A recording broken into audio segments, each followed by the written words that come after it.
بسم الله الرحمن الرحيم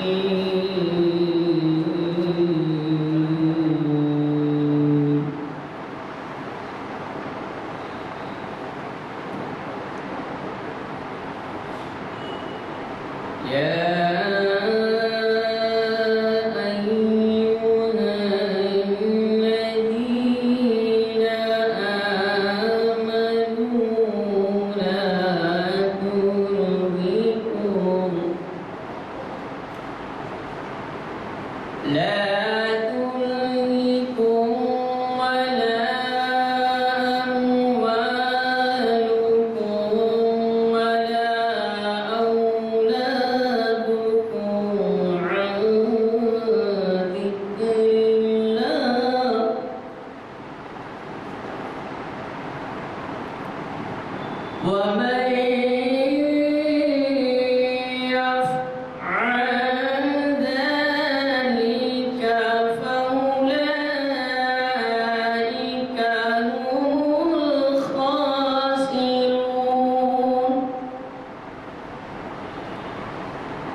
بسم اللہ الرحمن الرحیم وتعاونوا علی البر والتقوی ولا تعاونوا علی الاثم والعدوان واتقوا اللہ ان اللہ شدید العقاب صدق اللہ العظیم۔ برادران کرام، یہ سورہ مائدہ کی دوسری آیت کا آخری حصہ ہے۔ اس کے اندر اللہ تعالیٰ ایک بہترین پیغام مسلمانوں کے لیے عطا فرماتے ہیں، ایک ایسا نسخہ جو ہماری زندگیوں کو اسلام کے مطابق ڈھالنے میں اور زندگیوں کو کامیاب بنانے میں بہترین اکثری نسخہ ہے۔ اللہ تعالیٰ فرماتے ہیں، اب یہ دیکھیے، وَتَعَاوَنُوا عَلَى الْبِرِّ وَالتَّقْوَىٰ، جب کوئی بھلائی کا کام ہو، نیکی کا کام ہو، پرہیزگاری کا کام ہو، تو آپ اس کے اندر حسب مقدور ان کی مدد کیجیے۔ جو کوئی بھی بھلائی کا کام کرتے ہیں، جو کوئی بھی اچھائی کا کام کرتے ہیں، پرہیزگاری کا کام کرتے ہیں، پرہیزگاری کا پیغام دیتے ہیں، تو آپ ان کے ساتھ تعاون کرو، ان کی مدد کرو۔ اور دوسرے حصے میں کہا گیا وَلَا تَعَاوَنُوا عَلَى الْإِثْمِ وَالْعُدْوَانِ، اور جہاں پہ برائی ہو، گناہ کا کام ہو اور ظلم و زیادتی کی بات ہو، تو اس کے اندر ہرگز تعاون نہ کرنا، کسی بھی طریقے سے ان کی مدد، ان کی ہمت افزائی وغیرہ نہ کرنا۔ واتقوا اللہ، اللہ سے ڈرتے رہو، ان اللہ شدید العقاب، کیونکہ وہ بہت ہی سخت سزا دینے والا ہے۔ اللہ تعالی ہم سب کو ان باتوں کے اوپر عمل کرنے کی توفیق نصیب عطا فرمائے۔ آج کے محفل کے اعتبار سے شریعت انفارمیشن سروس کی 857ویں نشست منعقد ہو رہی ہے۔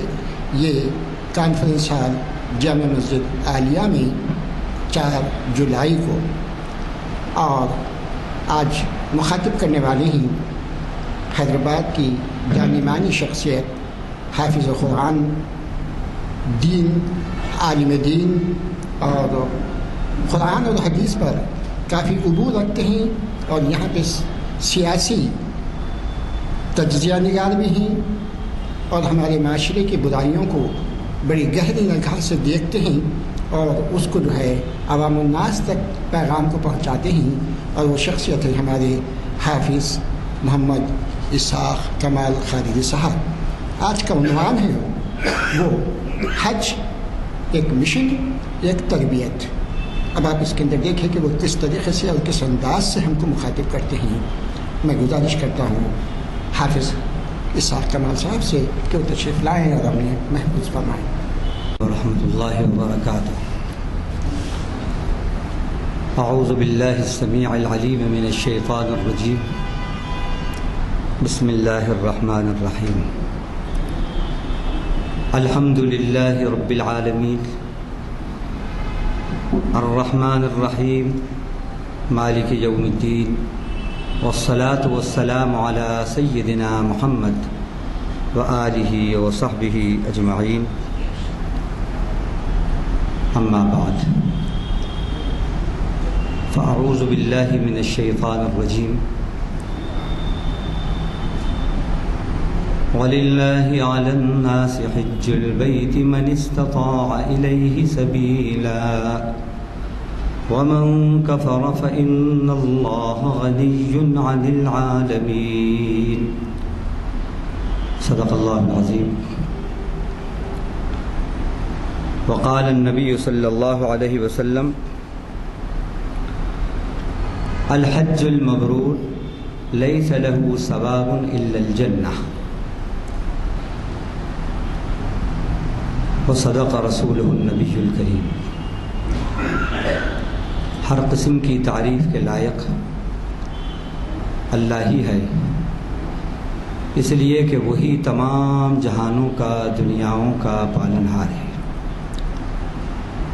اس لیے کہ وہی سب سے زیادہ مہربان اور سب سے زیادہ رحم فرمانے والا ہے، اس لیے کہ وہی بدلے کے دن کا، انصاف کے دن کا مالک ہے۔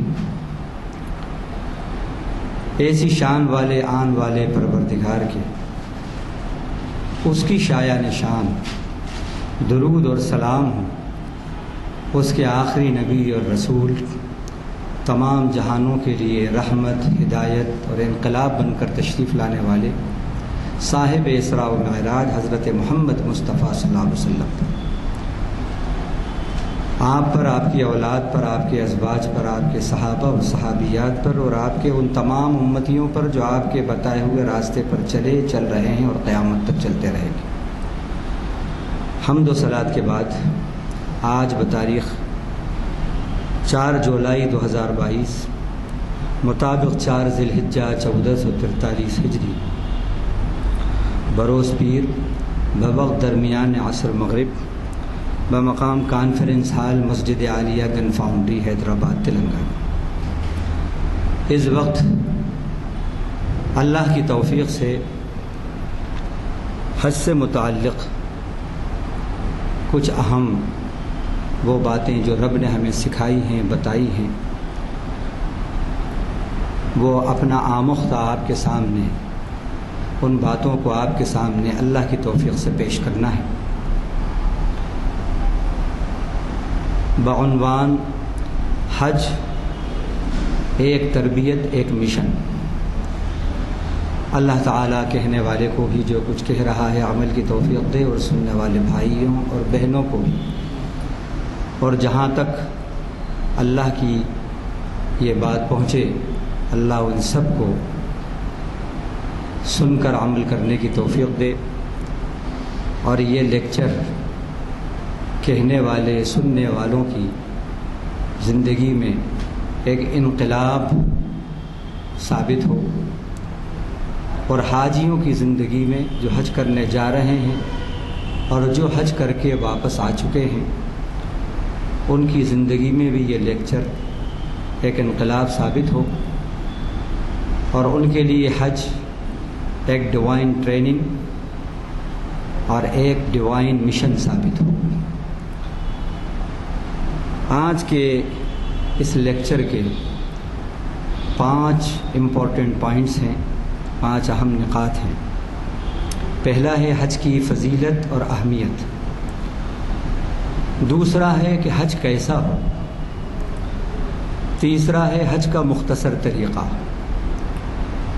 اور چوتھا ہے حج کے اعمال ایک تربیت، اور پانچواں ہے حج حاجی کے لیے ایک مشن۔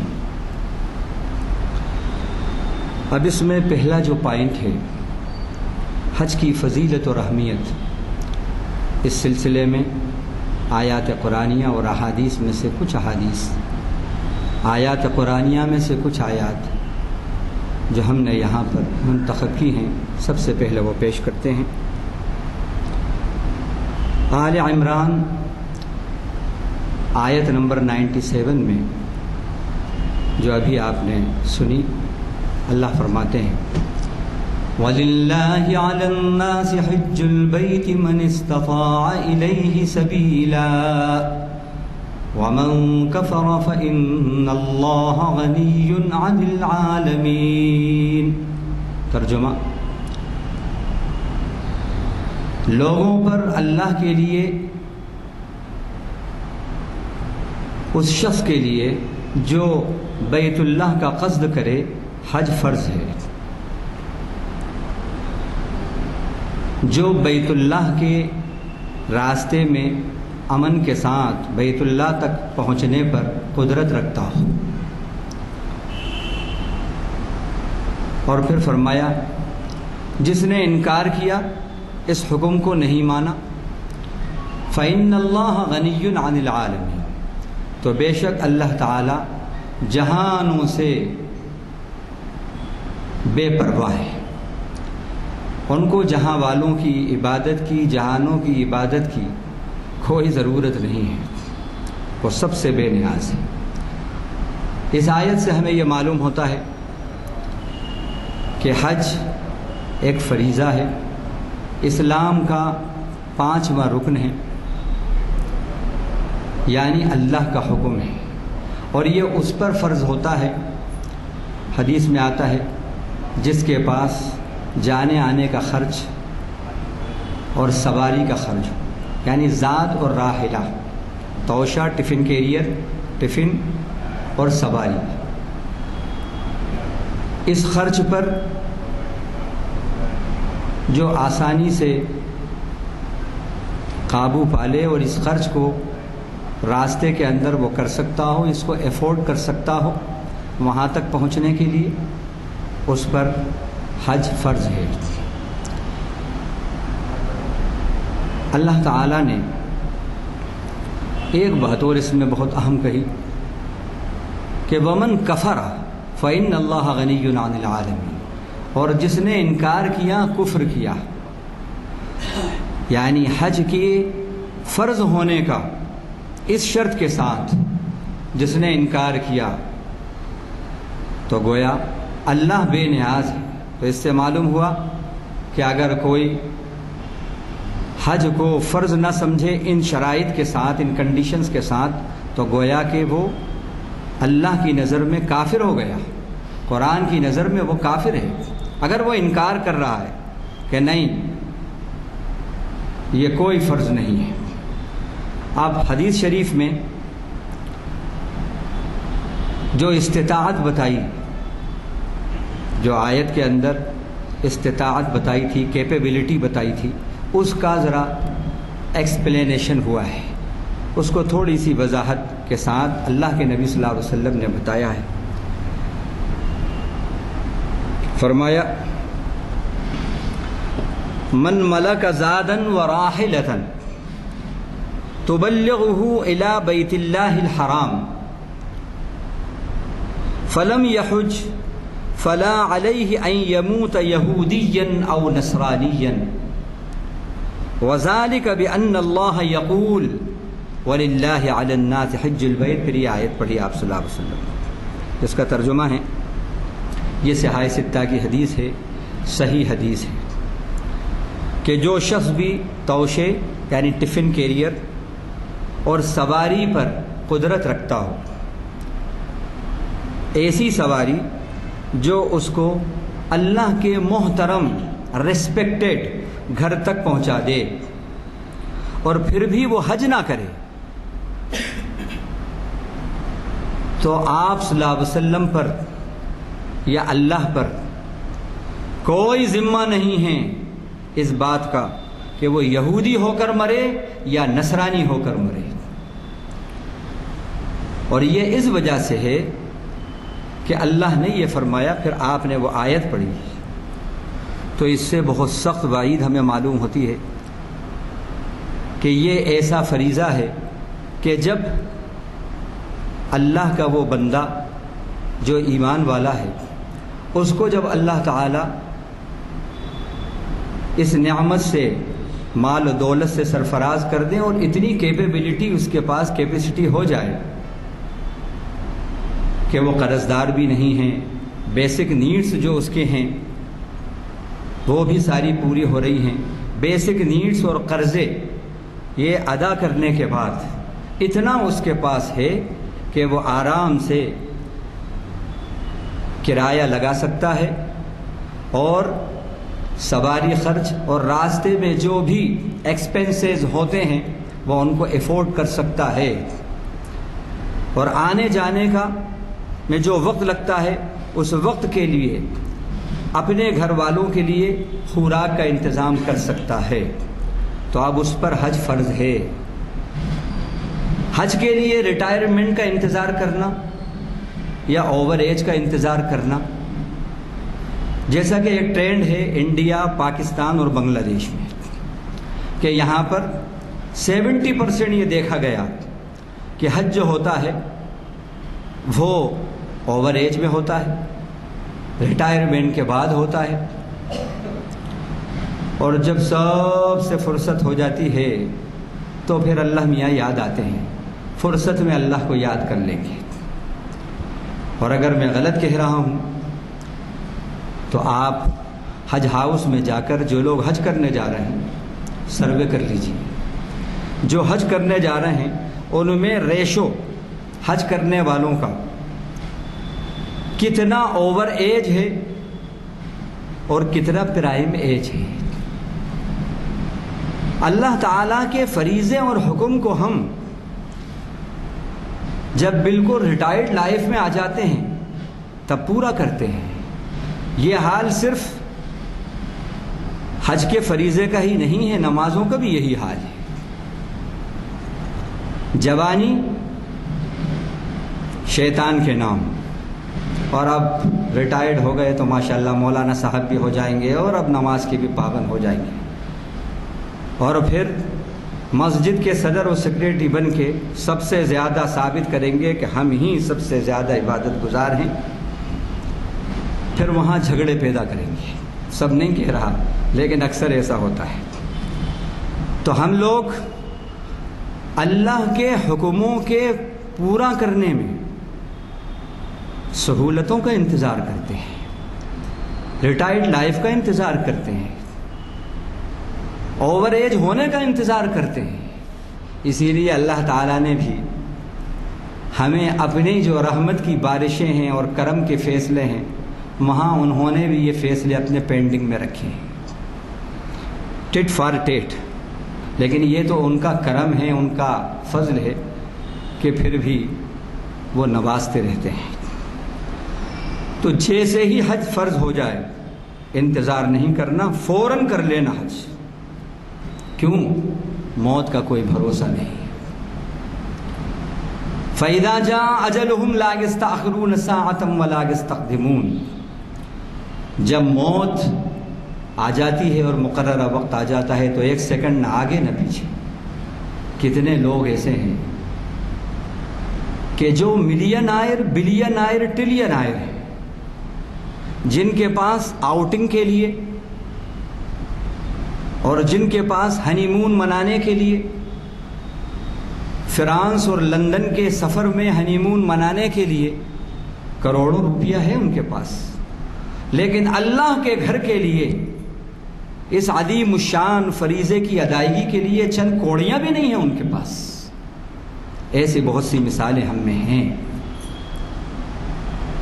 اسی لیے آپ تاریخ اٹھا کر دیکھیے کہ جو امراء ہوئے ہیں حکما ہوئے ہیں، شاہان سلطنت ہوئے ہیں، ان کی میجارٹی حج سے محروم رہی، حج سے محروم رہی،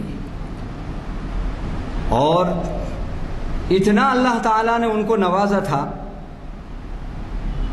کہ وہ روز عمرہ کر سکتے تھے اور ہر سال حج کر سکتے تھے۔ بعض تو ایسے حکمراں ہوئے ہیں کہ ان کے زمانے میں ہوائی جہاز ایجاد ہو گیا تھا، چلیے جب پہلے نہیں ہوا تھا، یا سمندر کا جو سفر ہوتا تھا جہاز کا وہ نہیں تھا تو مشکل اور دشوار تھا، لیکن اس کے بعد جب سمندر کے جہاز کی ایجاد ہو گئی اور پھر ہوائی جہاز کی ایجاد ہو گئی، اس کے بعد بھی ایسے حکمراں گزرے ہیں کہ جو اتنا سب کچھ رکھنے کے بعد، اتنی کیپیبلٹی رکھنے کے بعد حج نہیں کر سکے، اور ایسے بھی حکمراں ہوئے ہیں کہ جن کی بہت سی قیمتی چیزیں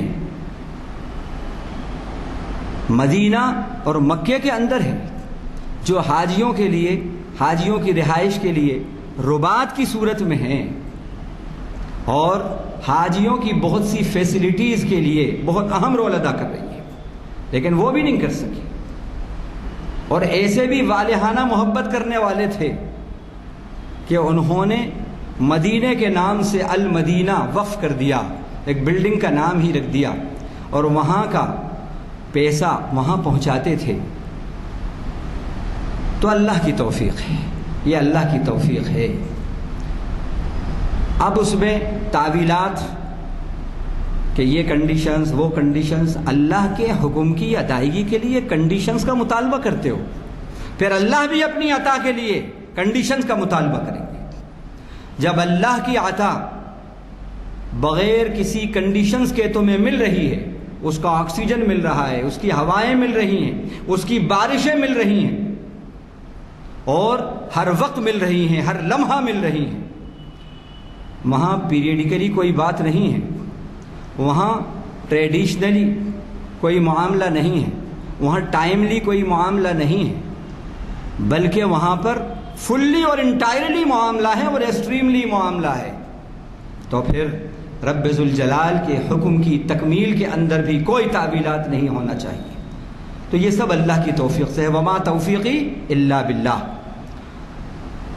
ایک جوڑا ہے جو اڈلی ڈوسے کی بنڈی لگاتا ہے اولڈ سٹی کے اندر، اس کو شوق ہوا اللہ کے گھر کے دیدار کا اور حج کی ادائیگی کا، اس نے پیسہ جمع کیا تھوڑا تھوڑا کر کے، اللہ کا کرم ہے کہ وہ دونوں حج کر کے آ گئے، اور اس کے مقابلے میں نواب صاحب، رئیس صاحب اور حاکم صاحب اور ریولر صاحب اور لیڈر صاحب اور پلیڈر صاحب، یہ سارے ٹر جتنے تھے وہ سب مرمر ہو گئے۔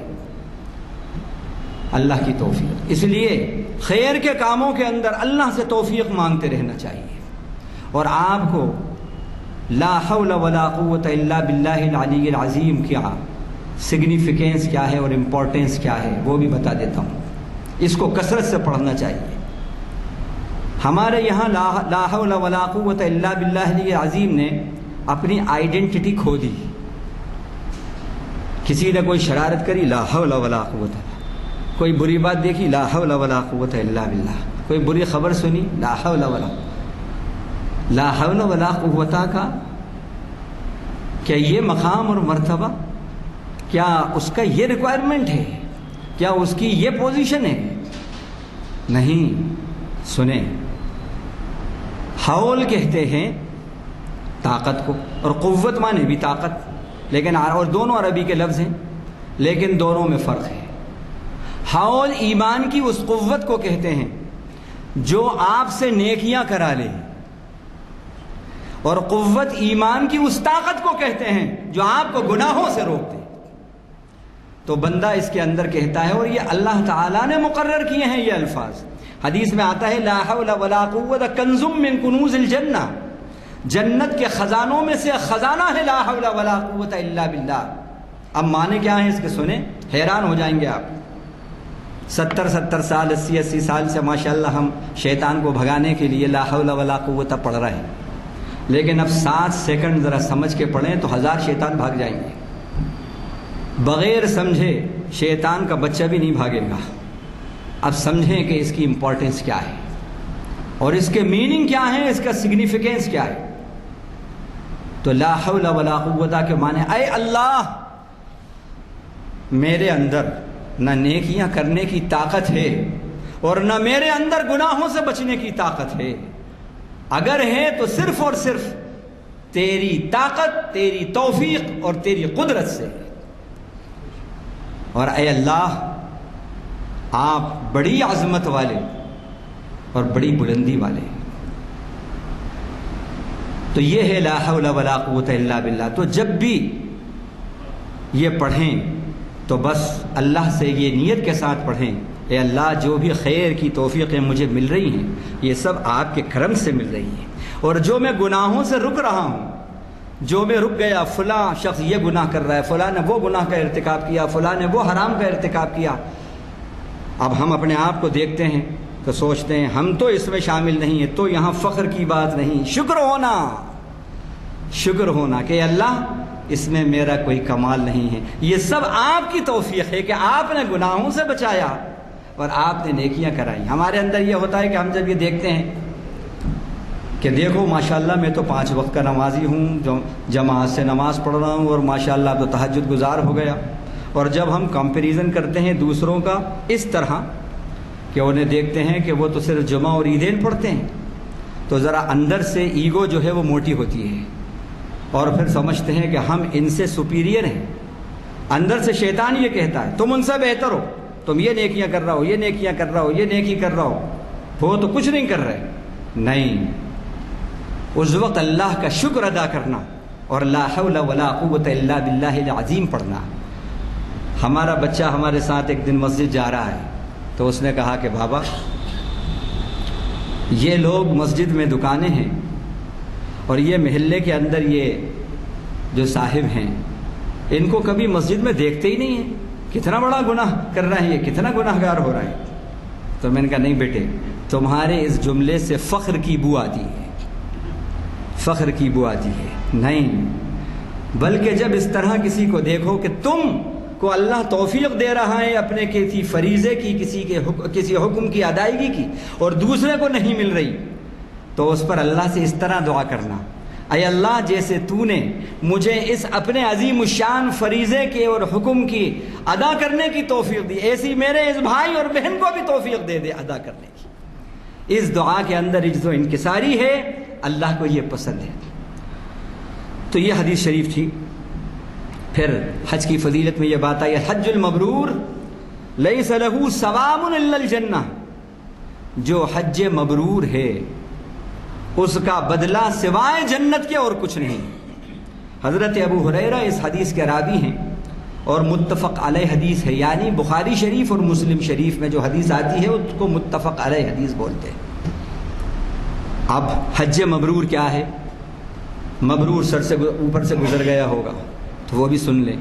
حج مبرور کی تعریف ہمارے اسکالرز نے، علماء نے یہ کی ہے کہ حج مقبول۔ اور کون سا حج مقبول ہے؟ فرمایا جس حج کے اندر اللہ نے جن چیزوں سے روکا ہے ان سے آپ رکیں، یعنی جو پروہیبیشنز ہیں ان سے رکیں، اور جن کے کرنے کا حکم دیا ہے حج کے دوران احرام کی حالت میں وہ کریں، تو وہ حج مبرور، حج مقبول ہے۔ اب اسی طرح تیسری حج کی فضیلت میں یہ حدیث بھی سن لیں۔ حضرت ابو ہریرہ اس کے راوی ہیں اور بخاری شریف میں آئی ہے، فرمایا من حج للہ فلم یرفث ولم یفسق رجع کیوم ولدتہ امہ، جس نے اللہ کے لیے حج کیا اور کوئی بے حیائی کی باتیں اس نے نہیں کی، کوئی نفس پرستی اور شہوانی خواہشات کے مظاہرے نہیں کیے اس نے حج کی حالت میں، اور کوئی خدا کی نافرمانی نہیں کی، فسق و فجور نہیں کیا، تو فرمایا وہ ایسا حج سے واپس آئے گا جیسا کہ ابھی اس کی ماں نے اسے جنم دیا ہے۔ اب ظاہر ہے جو بچہ